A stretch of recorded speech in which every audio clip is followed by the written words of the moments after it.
Hello. आज हम start कर रहे हैं stoichiometry part 13, it is equivalent मास।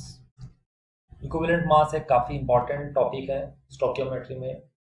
अगर हम इसको अच्छे से समझ जाएं तो हमारे स्टोकियोमेट्री वाले क्वेश्चन बहुत इजीली सॉल्व हो जाते हैं। इसको आपको रिलेशन करना है पूरा का पूरा molecular mass, okay, molar mass and number of moles के साथ। इक्विवेलेंट मास, अब केमिस्ट्री में बहुत बार मास की जगह वर्ड जो है वो वेट भी यूज हो सकता है, उसमें कंफ्यूज ना हो। पहली बार है इक्विवेलेंट मास। इक्विवेलेंट मास और weight that is equivalent to, अगर हम उसको एनालॉजी में देखें तो हम पहले पढ़ चुके हैं मॉलिक्यूलर मास।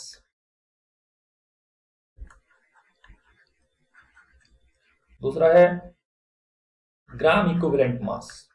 ग्राम इक्विवेलेंट मास, इसका अगर हम एनालॉजी सेट करें तो ये gram molecular mass, gram molecular mass, या फिर जिसको हम बोलते हैं मोलर मास। मोलर मास के साथ इनका रिलेशन होगा नंबर ऑफ ग्राम इक्विवेलेंट्स।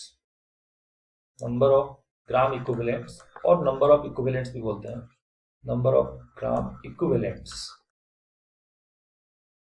इसका एनालॉजी होगा नंबर ऑफ मोल्स के साथ, नंबर ऑफ मोल्स के साथ। ओके, तो इनका आपस में एनालॉजी चलेगा। सबसे पहले बात करते हैं इक्विवेलेंट मास का।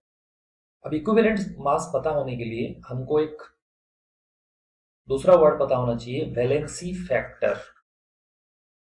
वैलेंसी फैक्टर, ओके, जिसको हम नॉर्मली अब डिनोट करेंगे एक्स से। वैलेंसी फैक्टर को हम डिनोट करने वाले हैं एक्स से। नाउ इक्विवेलेंट मास जो है वो क्या है? वो है molecular mass, molecular mass upon में वैलेंसी फैक्टर एक्स। यहाँ एक्स को हम बोल रहे हैं वैलेंसी फैक्टर। अब ये वैलेंसी फैक्टर नॉर्मली तीन चीजों के लिए डिफाइन होगा, एसिड के लिए, बेस के लिए एंड सॉल्ट के। तीन चीजों के लिए वैलेंसी फैक्टर डिफाइन हम करेंगे। सबसे पहले बात करते हैं एसिड्स की। For acids, for acids valency factor x जो होगा वो उनका होगा basicity. Basicity, basicity of acid is it's valency factor. Okay, इसका मतलब हुआ जो एसिड जितने H प्लस आयन छोड़ेगा उसकी बेसिसिटी उतनी होगी। जैसे HCl, HCl जब पानी में जाता है, डिजॉल्व होता है एक्वस फॉर्म में, तो उसमें होता है H plus and Cl minus. तो एक H प्लस आयन छोड़ता है तो इसकी बेसिसिटी होती है 1। सिमिलरली HNO3, उसकी भी बेसिसिटी होती है 1, क्योंकि वो भी H plus plus NO3 minus में डिसोसिएट होगा, that means basicity is 1। Now H2SO4, H2SO4 जब पानी में जाएगा तब एक्चुअली में दो स्टेप्स होंगे। पहला स्टेप में होगा H plus plus HSO4 minus, लेकिन ये HSO4 जो माइनस है वो फिर से एक H प्लस को रिलीज करेगा और ये बनेगा सल्फेट का आयन SO4 माइनस। तो इसकी बेसिसिटी कितनी हो गई? इसकी बेसिसिटी हो गई 2। तो basicity means the number of H plus ions that A acid molecule will release. Okay, ionisable जो होंगे, जैसे H3PO4। नाउ H3PO4 अगर इसका स्ट्रक्चर देखें तो P, अब इसके साथ O4 है, एक O डबल बॉन्ड में लगता है क्योंकि P की वैलेंसी 5 है। ऐसा स्ट्रक्चर होता है O O O, यहाँ एक H है, यहाँ एक H है और यहाँ एक H है।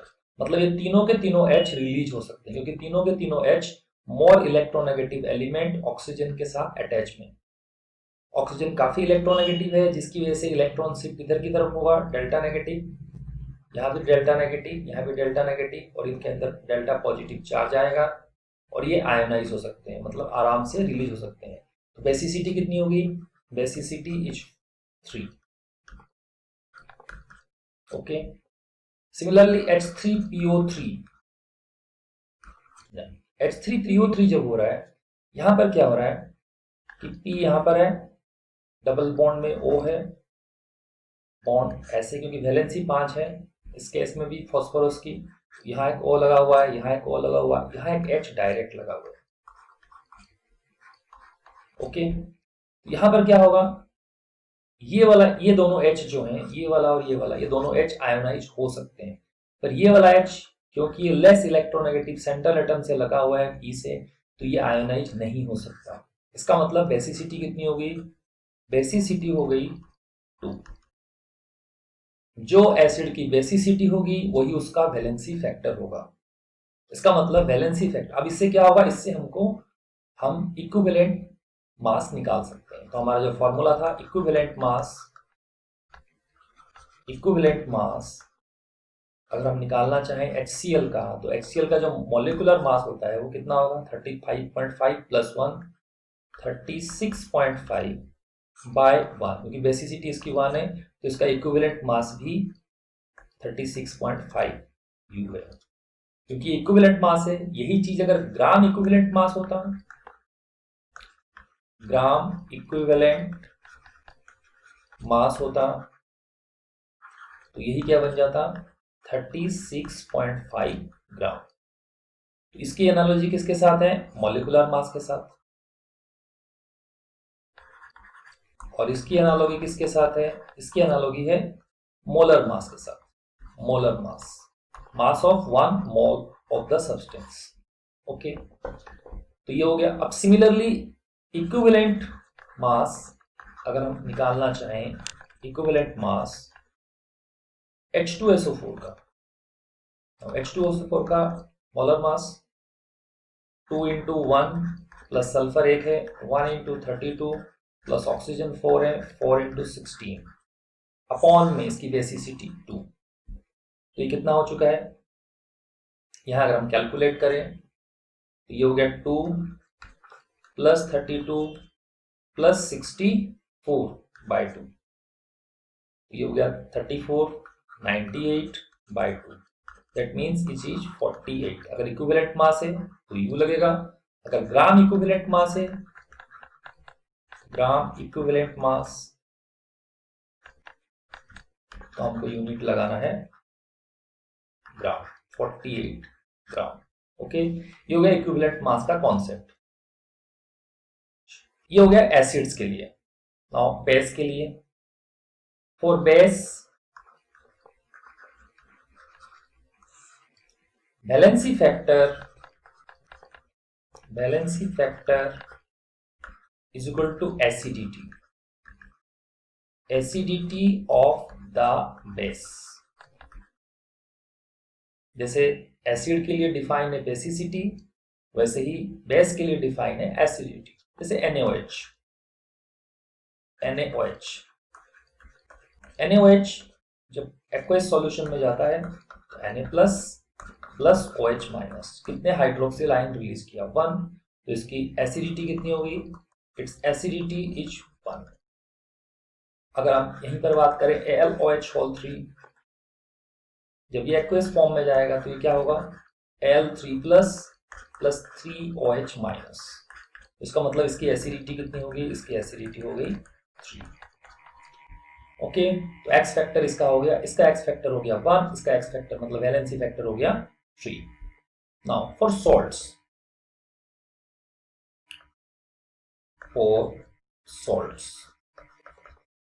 ओके, सॉल्ट्स के मतलब है यहां पर, अब जैसे मैंने एक एग्जांपल ले लिया NaCl, सॉल्ट्स का जो वैलेंसी फैक्टर होगा x, वो होगा total charge on the cation.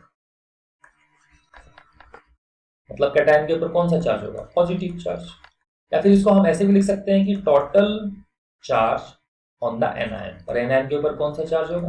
Negative charge, क्योंकि ओवरऑल ये न्यूट्रल है, जितना चार्ज इसके ऊपर होगा उतना चार्ज। अब ओवरऑल चार्ज लिखना है, जैसे सपोज यहाँ पर क्या हो गया, यहाँ पर NaCl में Na+ Cl-, तो दोनों का चार्ज 1 है, इसका मतलब इनका एक्स फैक्टर कितना हो गया? 1। और अगर हम डिफाइन करें CaCl2 के लिए, तो टोटल चार्ज ऑन कैटायन, इसका मतलब जब ये कैटायन टूटेगा, डिसोसिएट होगा, तो Ca2+ plus 2Cl-, Ca2+ plus 2Cl-। इस केस में अगर हम देखें तो इसके ऊपर चार्ज कितना है? 2, और इसके ऊपर चार्ज कितना है? -1, पर 2 आयन है, तो इसका भी एक्स फैक्टर कितना हो गया? तो एक्स फैक्टर एसिड्स के लिए, एक्स फैक्टर बेसेस के लिए, और एक्स फैक्टर सॉल्ट्स के लिए डिफाइन हो। वैलेंसी फैक्टर एसिड्स के लिए क्या है? बेसिसिटी, बेसेस के लिए क्या है? एसिडिटी, एंड सॉल्ट्स के लिए क्या है? टोटल चार्ज ऑन कैटायन और एनायन, जो भी आप मानो, एनायन। ओके, नॉर्मली हम कैटायन लेके चलते हैं क्योंकि हम मेटल्स का बात कर रहे हैं। Okay, equivalent mass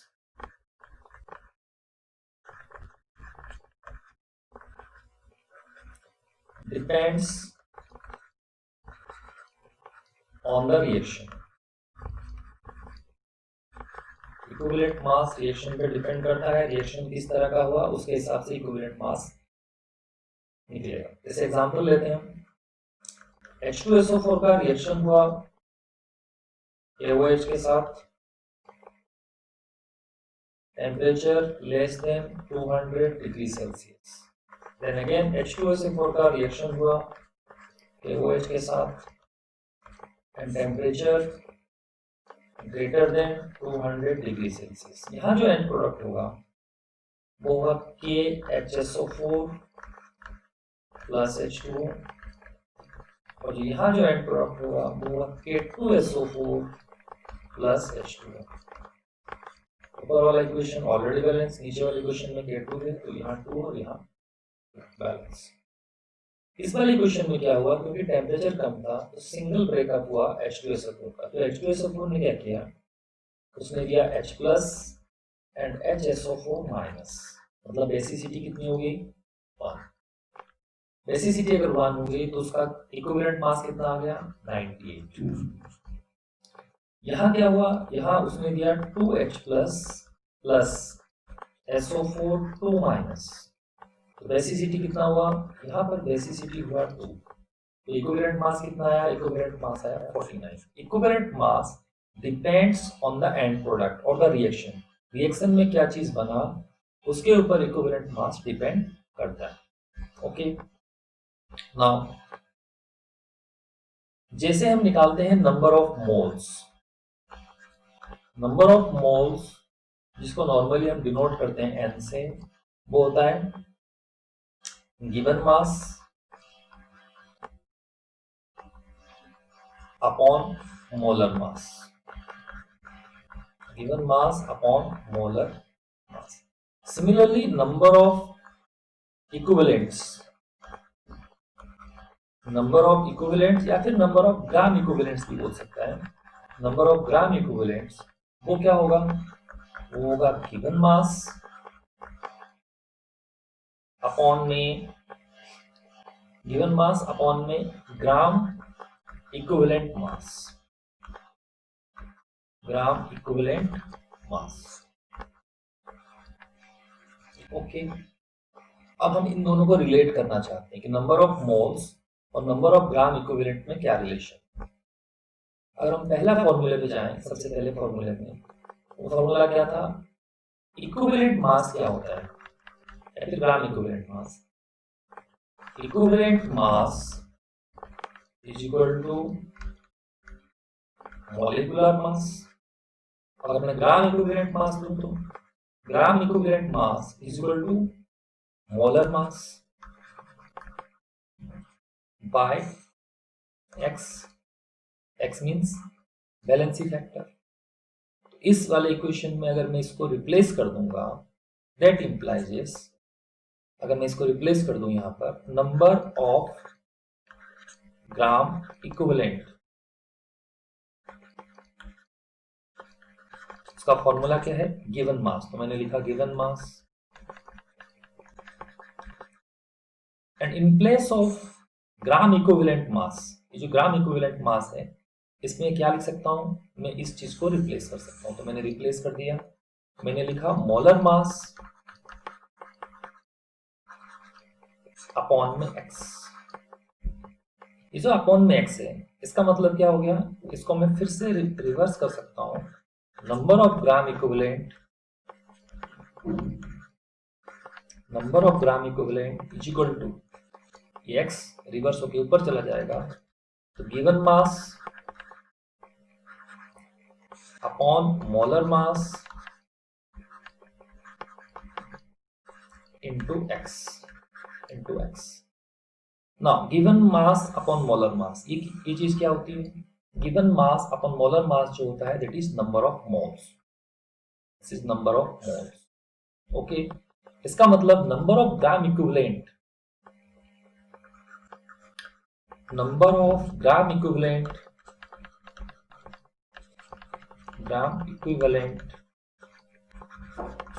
is equal to कितना हो गया, इसको मैं लिख सकता हूं स्मॉल n इंटू एक्स, ये होता है दोनों के बीच में रिलेशन। तो number of gram equivalent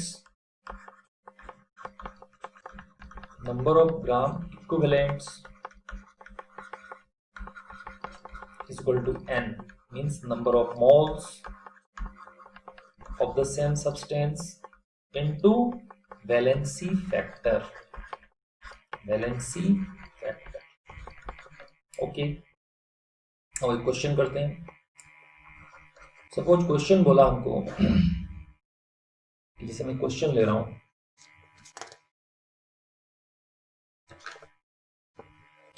find number of gram equivalent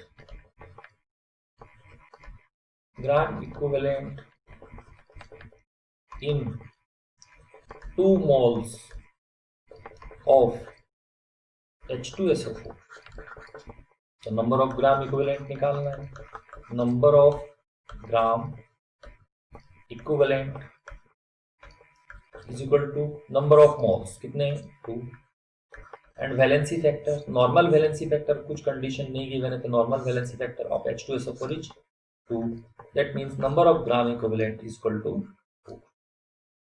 okay, gram equivalent वाला कॉन्सेप्ट हमको आगे जाके नॉर्मेलिटी में काफी हेल्प करता है। इसी के साथ ये वाला पार्ट हमारा एंड होता है। Thank you.